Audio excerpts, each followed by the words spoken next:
Olá, seja bem-vindo ao quadro Para Envelhecer Bem do Sesc Pará. Eu sou Ildeana Nogueira, assistente técnico da atividade Trabalho Social com Idosos, sou professora de Educação Física, gerontóloga e estou aqui para a gente poder falar sobre a mulher, sobre o envelhecimento feminino.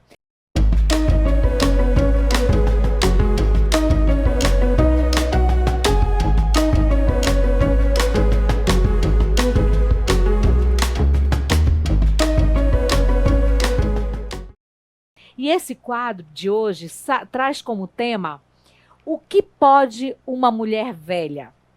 Lembrando que eu e a minha convidada estamos sem máscaras, porém nós aferimos a nossa temperatura na entrada, higienizamos nossas mãos, os nossos equipamentos estão devidamente higienizados, estamos mantendo um distanciamento mínimo e seguindo no mínimo de protocolos para poder ter esse bate-papo com um pouco de segurança.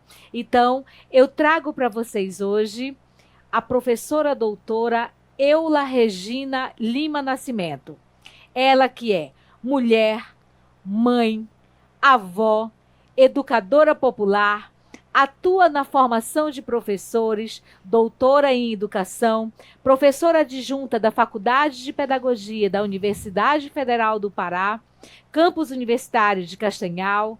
Ela é pesquisadora, extensionista, militante na educação de jovens, adultos e idosas do campo, membro do Conselho Municipal dos Direitos da Pessoa Idosa de Castanhal, no Pará, mulher que tem as suas origens na roça, gosta de viver a aventura da vida, no exercício contínuo de conviver, aprender, desprender, reaprender ao longo da vida, no movimento dinâmico de amar, ser amada, chorar, lutar, resistir frente aos desafios no mundo contemporâneo. Professora Eula, a sua apresentação já é uma poesia. E eu, assim, me atrevo a acrescentar ainda na sua apresentação que você é uma mulher envelhecente, né, em busca de uma velhice digna. Eu estou errada? Não, Ildeana, você está certíssima, né? Nós estamos aí nessa luta, já fazem quase 20 anos, Que maravilha. dentro do grupo de educação na terceira idade da Universidade Federal do Pará, do qual você é egressa, né? Por isso, assim, esse momento para a gente é um momento muito oportuno, um momento de uma belezura ímpar. Estar na presença de alguém que hoje é mestra, mas que já esteve conosco, vivendo o envelhecimento com as mulheres de Castanhal, mais especialmente do bairro da Jaderlândia. Então, assim, é um prazer enorme poder vir aqui dialogar, né? Puxa, professora. Nesse Pará envelhece bem. Então, nesse quadro, nós costumamos trazer especialistas, né? Professora Eula, que tem aí toda uma experiência acompanhando, dialogando, discutindo assuntos relacionados ao envelhecimento humano com mulheres, especificamente, mulheres velhas. E ela hoje vem falar sobre o que pode uma mulher velha. Nós sabemos a resposta. Você sabe o que pode uma mulher velha? Então, através do nosso bate-papo, que vai ser através de perguntas, fique muito à vontade para a gente poder conversar sobre o assunto. E aí eu começo perguntando para você, atualmente, você considera que é dada oportunidade às mulheres velhas em falar sobre o seu envelhecer, professora? Sim, Ildeana. Falar sobre envelhecimento humano na velhice, né? Assim, parece um pleonasmo, mas é mais do que isso. É falar de si mesma. É um direito humano dessa mulher. E é um direito humano conquistado. Porque falar sobre si mesma é se colocar no mundo. Como diz Paulo Freire, não é no silêncio que não é no silêncio que as pessoas se fazem, é nas suas falas, é nas suas reflexões, é nos seus posicionamentos. Então, assim, e aí com muita serenidade eu coloco que isso é um movimento, mas é um movimento que ele vem se construindo. É um movimento que a gente tem acompanhado. Mas é importante que se diga que ele é um movimento que, e aí eu pontuo o Castanhal nesse movimento, porque ele também não é só um movimento local. Ele é um movimento nacional, ele é um movimento internacional, dessa mulher velha falar sobre si mesma. Mas nesse movimento eu vejo que os grupos, os coletivos, os movimentos sociais, eles têm um papel fundante.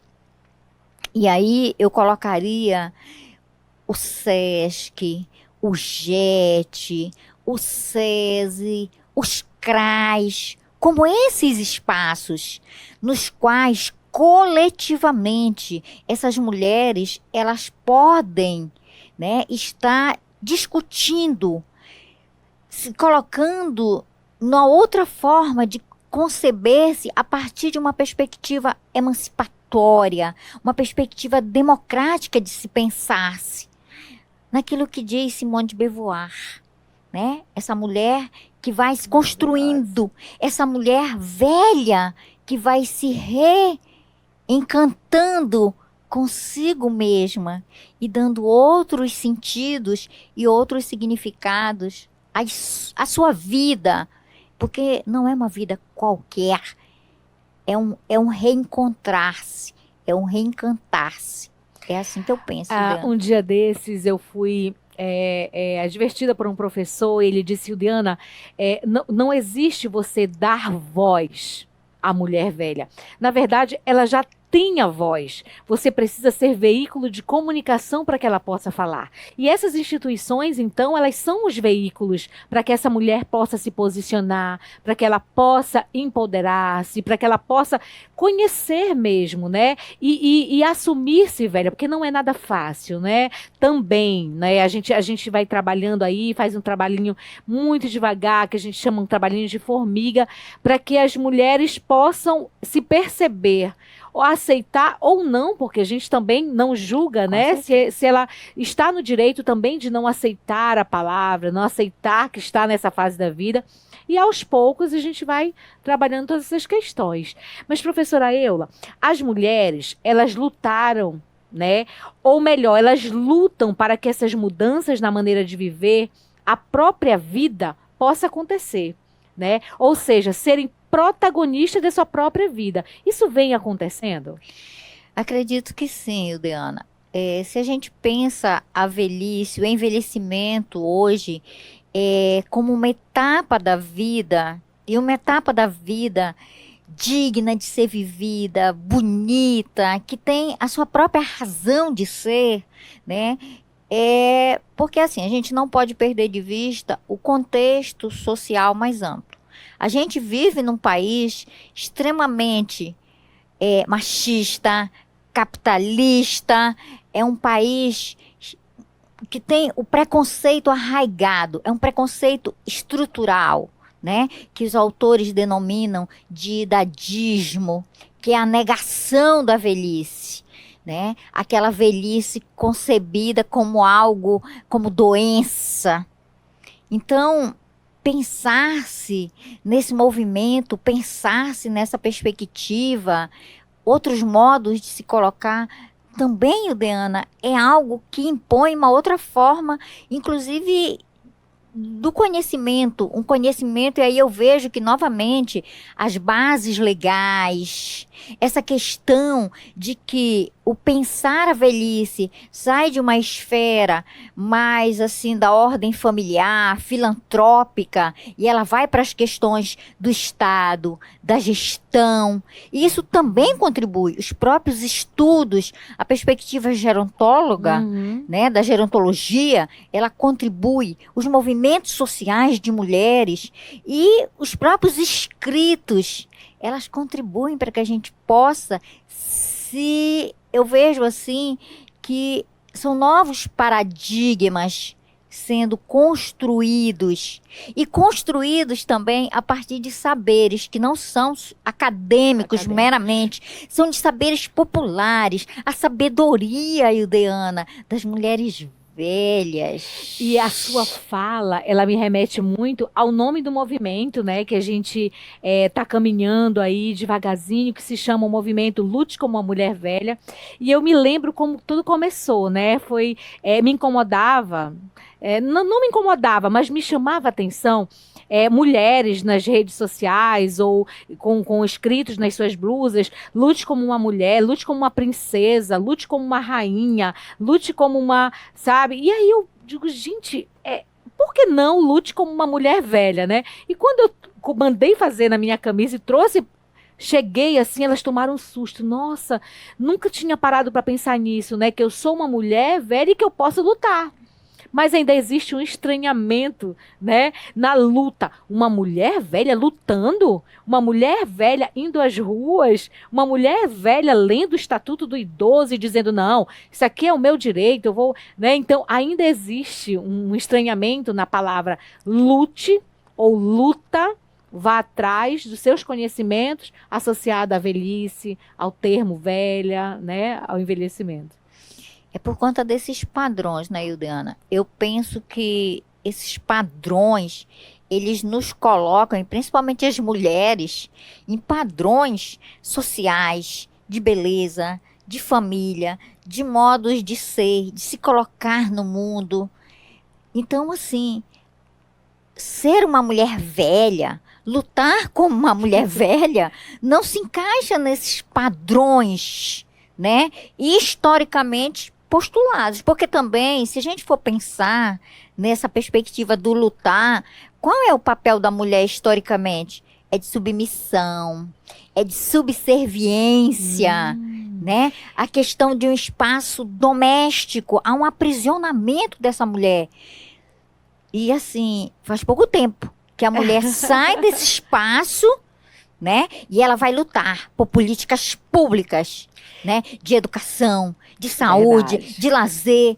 E essa fala que tu trazes na primeira pergunta sobre si própria, ela é fundamental para pensar essa formulação de políticas públicas para a mulher velha. Mas não só a formulação. Tem que fazer a relação do teórico, dos marcos legais com as práticas. Por isso que a gente precisa de delegacia para mulheres velhas, para que elas possam denunciar as violações de direito, sabe? Para que elas possam denunciar todo tipo de violência, inclusive doméstica, que elas sofrem, que elas são submetidas. Sabe, Dana, essas lutas, elas não são lutas qualquer. Não são mesmo. Sabe? Elas são lutas do nosso tempo. É verdade. Né? E é aquelas coisas do passado, a gente vai chegar lá, né? Porque no meu tempo, não existe, o tempo é agora, o de hoje, o seu tempo é o de hoje. Então a gente... E essa sua fala, essa outra pergunta que eu vou te fazer tem tudo a ver com essa sua última fala.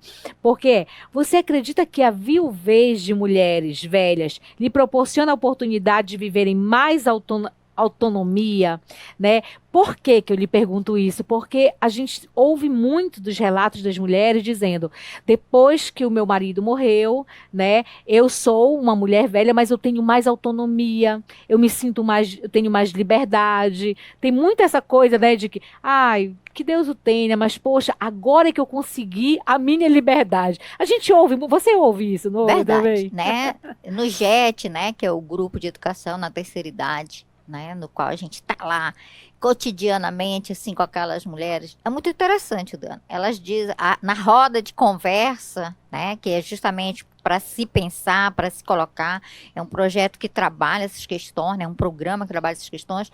É muito interessante. Professora, eu passei a sorrir, eu passei a andar na rua depois que o meu marido morreu. Né? Então, assim, a gente observa uma autonomia. E não é só uma autonomia do ponto de vista, é uma autonomia de ideias, é uma autonomia do corpo, é uma autonomia de se colocar no mundo, como protagonista, Ildeana. Muitas dessas mulheres Sabes? não eram protagonistas da sua própria vida, elas Não. eram coadjuvantes total, ficavam ali, sentem inclusive uma dificuldade muito grande quando acontece essa viuvez, né? Ficam ali um pouco perdidas no tempo, mas depois logo tomam as rédeas, né, da sua própria vida e começam a lutar. E aí, novamente, eu retomo. Os grupos coletivos, a convivência coletiva, Diana, ela faz toda a diferença. Eu observo nas viagens que a gente faz, é muito interessante, né? Vamos dizer, dentro do ônibus, né? Ai, me dá teu batom. Ai, me empresta teu chapéu. Ai, eu adorei essa tua sandalinha. Entendeu? Quer dizer, há uma ressignificação nas coisas pequenas, de voltar a querer se pintar, de querer desejo. dançar, de querer sair, de querer novos fazeres, novos viveres, novas aprendizagens, sabe, Diana? E para mim, dialoga muito com o que o Licínio de Lima coloca, educação ao longo da vida. Não existe uma idade certa para aprender. Somos eternos aprendizes. Sabe? Eternos aprendizes, né? As mulheres que vivem, né, esse processo de envelhecimento, elas não precisam mais seguir os padrões das suas mães, avós, ou pelo menos não deveriam, né? Pois elas já conquistaram um pouco mais de espaço. Qual é a sua opinião, né? É visível isso hoje, né? Não seguir mais esses padrões que vieram, né, trazidos da sua bisavó, da sua avó. Ela já tem um pouco mais de espaço, até mesmo na questão da educação, de pensar e achar, não, agora eu preciso agir assim, educar assim, eu acho que é correto assim, né? Então, qual é a sua visão em relação a isso? A minha leitura, Diana, é assim, a educação, os movimentos, e aí novamente vou colocar, uma educação libertadora, como preconiza Freire, ela faz muita diferença, né? Os movimentos sociais que trabalham no sentido de pensar a emancipação dessa mulher, contribuem muito para isso. Por quê? Porque é nesse exercício, inclusive intergeracional, porque eu vejo isso como um processo de muita sabedoria, né, de saberes e fazeres, que leva a outros saberes e a outros fazeres. Então, assim, no programa JET, a gente percebe muito isso, sabe?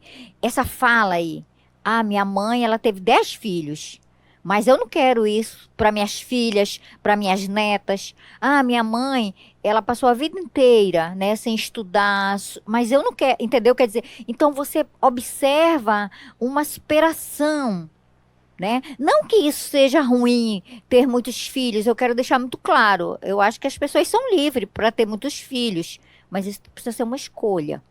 Maravilha. Sabe? Então, assim, uma outra coisa muito comum nas mulheres com as quais a gente dialoga, e é um exercício de dialogicidade muito pai d'égua, porque elas são, assim, de uma espontaneidade, de uma sabedoria, é o papel da educação, o valor da educação, o valor também da importância dessa mulher no mundo do trabalho.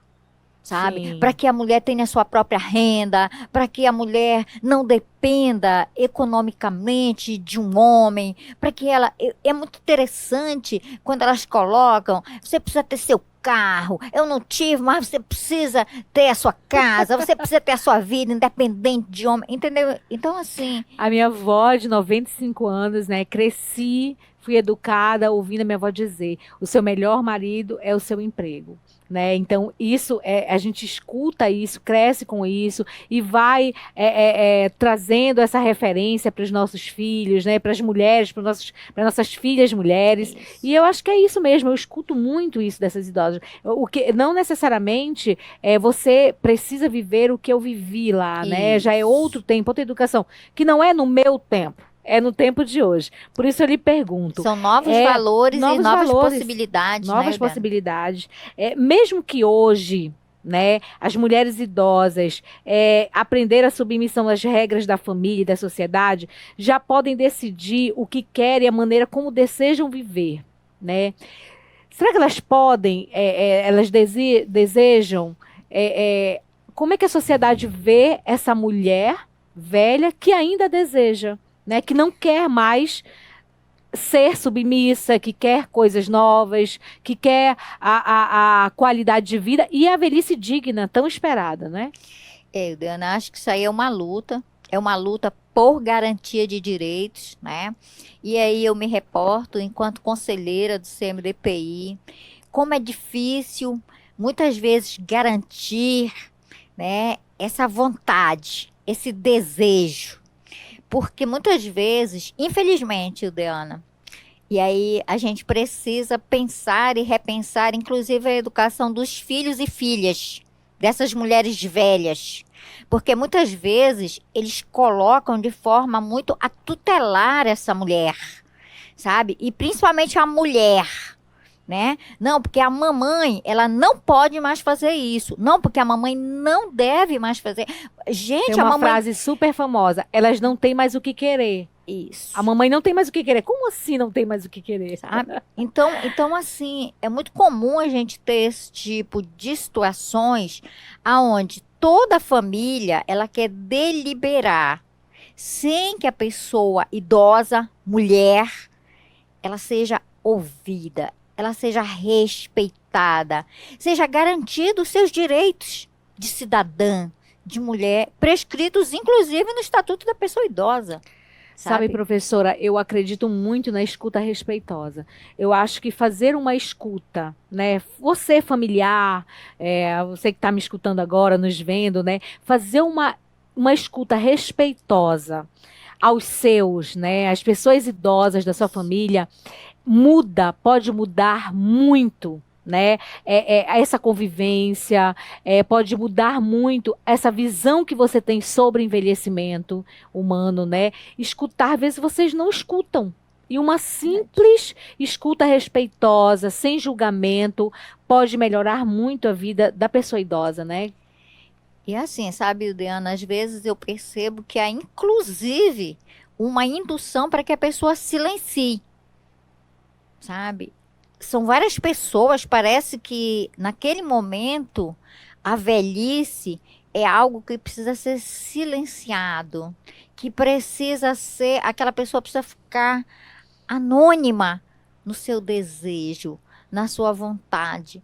Todo mundo quer falar, mas é negado o direito à pessoa para que ela diga a sua palavra.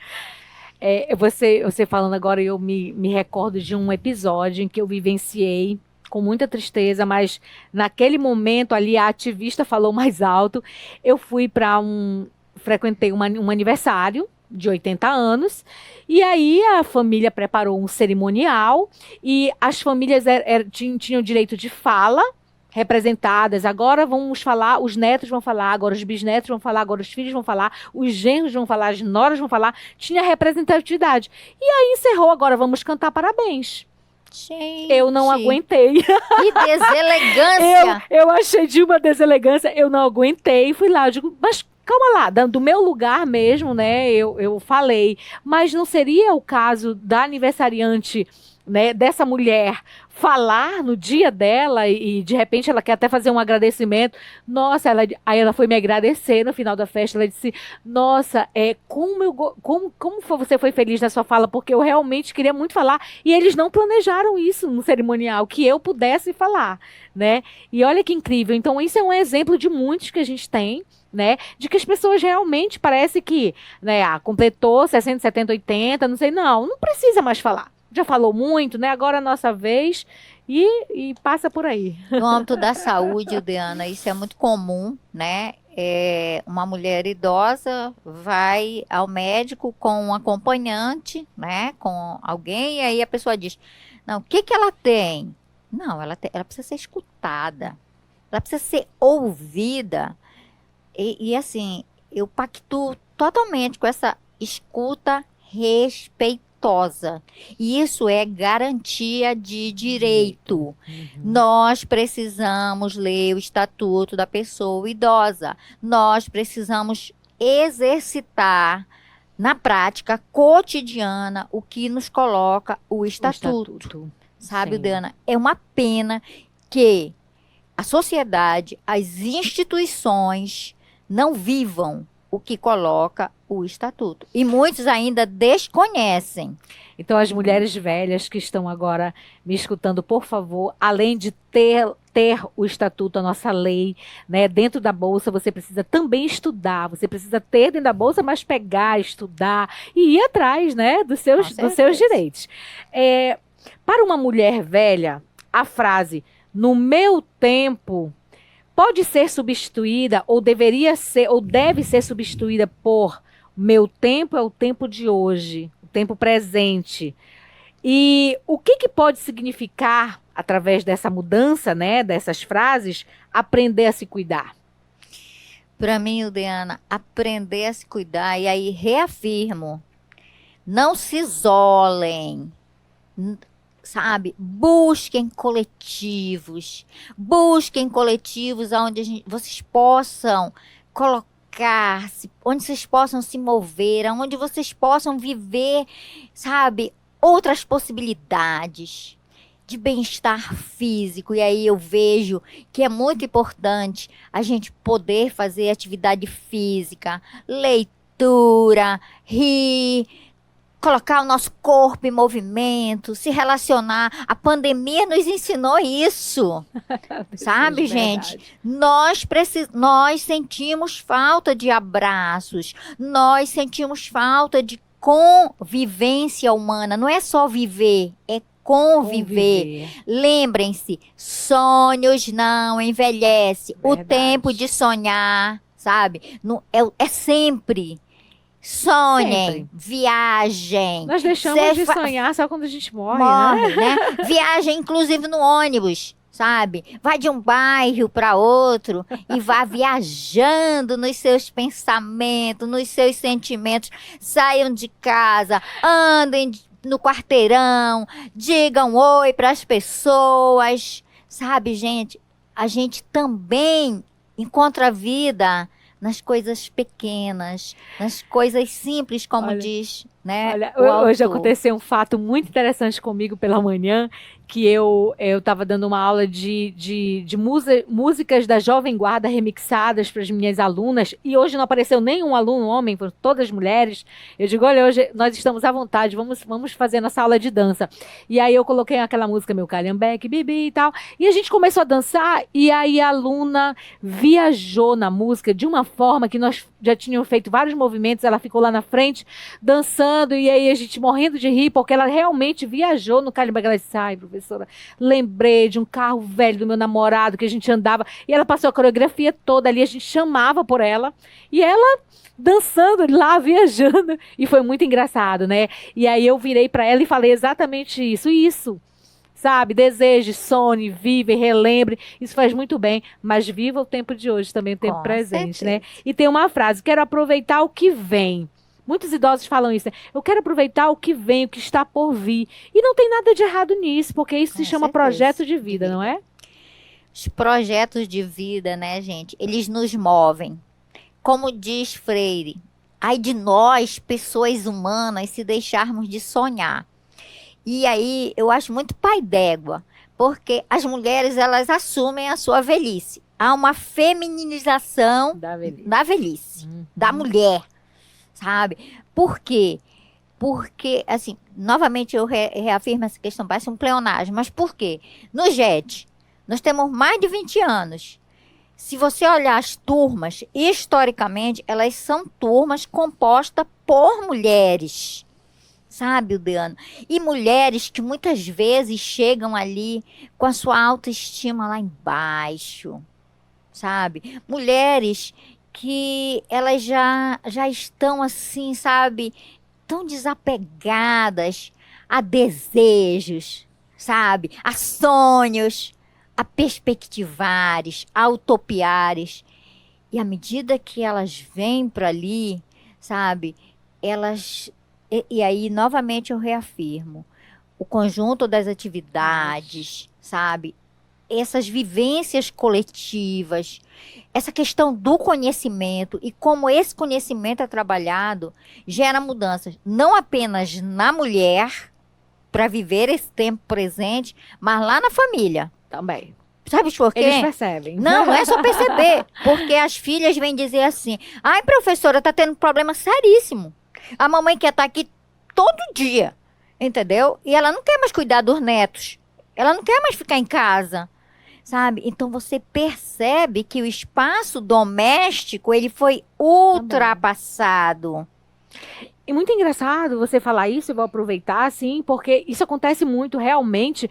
Eles vêm, chegam, por favor, ajuda minha mãe, que ela já é uma mulher velha, ela morreu pra vida, ela não sai de casa, ela fica só na frente da televisão. Aí quando ela chega num grupo desse, que aí ela faz e acontece, que ela se redescobre, né, que ela se enxerga melhor, que ela começa a perceber suas potencialidades.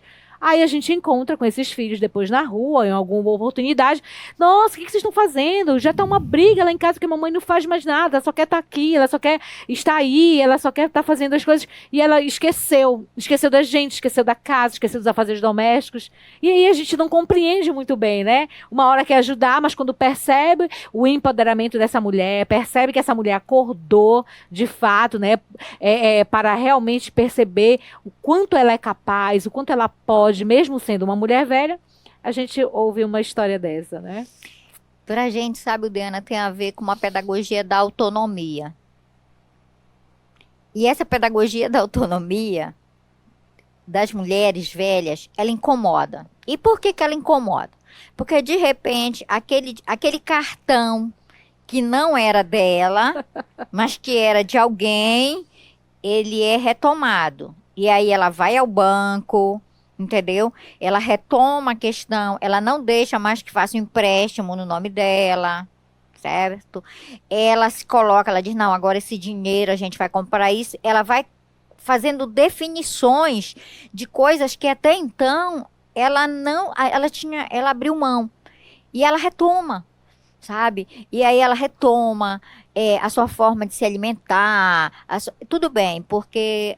E tem uma coisa muito interessante no programa JET, né? A maioria das nossas mulheres, elas moram com famílias inteiras. As filhas, as netas, os bisnetos, né? E uma das coisas muito interessantes que a gente observa, ela diz assim, não, professora, eu vou ajudar, mas eu não posso carregar todo mundo nas costas, né? Esse quadro, então, assim, a gente percebe que essa mudança, ela se dá também nessa forma de se pensar dentro daquele coletivo lá na casa dela. Uhum. Então, por isso que isso incomoda, porque isso é luta por garantia de direitos, sabe, Diana? Eu poderia passar a tarde inteira, a manhã toda, o dia todo fazendo esse bate-papo, né, discutindo sobre isso. A gente não vão faltar outra oportunidade, mas a gente vai finalizar então com uma frase que eu gosto, né, que diz assim: a velhice pode ser vista como um recomeço, né?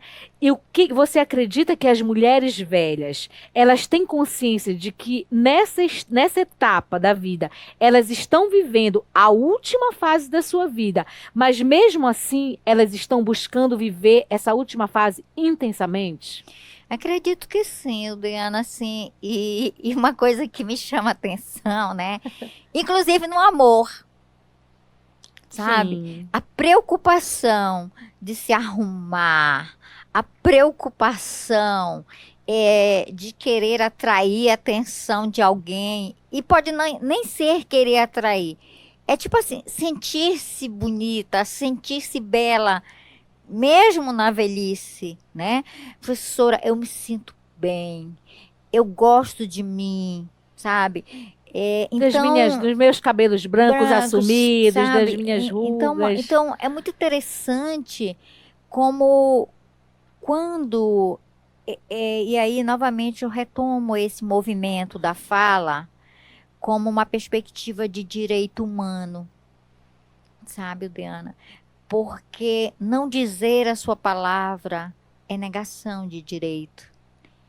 E não é só dizer, não é a palavra em si, mas é uma palavra que, no movimento de uma mulher velha que luta, de uma mulher velha que, inclusive, sabe, sente desejos de namorar, de exercitar sua sexualidade, sabe, de passear, de fazer outras coisas, De de estudar. estudar, de fazer outras coisas que até então lhes eram negadas. Ai, que prazer fazer esse bate-papo com você, professora. Mas a gente precisa, infelizmente, né, finalizar. E eu gostaria muito que você deixasse uma mensagem para gente. Vou falar rapidamente a minha, depois eu gostaria de finalizar esse bate-papo com a sua mensagem. Então, a minha mensagem é para você, né, que está nos vendo, nos ouvindo agora, mulher velha, né? Seja protagonista da sua própria vida, lute pelos seus direitos, porque uma mulher velha luta sim. Não deixe de sonhar jamais e faça o que você realmente desejar, porque o lugar da mulher velha é aonde ela quiser, a hora que ela quiser, fazendo o que ela quiser. A mensagem, por Como favor. diz o poeta, viver e não ter a vergonha de ser feliz, né? A mulher velha, como nos coloca o Deana nessa perspectiva do movimento, a gente tem que viver e não ter vergonha, sabe? E inclusive lutar contra toda forma de preconceito. Nós precisamos ser felizes, né? A velhice é uma etapa da vida e precisa ser bem vivida. E para responder, o que pode uma mulher velha? Uma mulher velha, né? Ela pode, lugar de mulher é aonde ela quiser. E nós podemos estar em todos os espaços, públicos, privados, no lar, enfim. Nós podemos mais, nós podemos muito. Vamos lá para ver o que será. Ai, que maravilha! E aí, você gostou do nosso bate-papo? Faça o seguinte, então, segue a gente, segue o Sesc nas redes sociais, no Facebook, no Instagram. Você consegue achar no canal do YouTube também várias entrevistas, né, do quadro Para Envelhecer Bem. Então, muito obrigada e faça isso, siga a gente para que possamos trazer mais estudiosos, mais especialistas na área do envelhecimento humano. Muito obrigada, professora Ilha. Muito obrigada, Ildeana. Um prazer enorme. Ótimo. Pronto.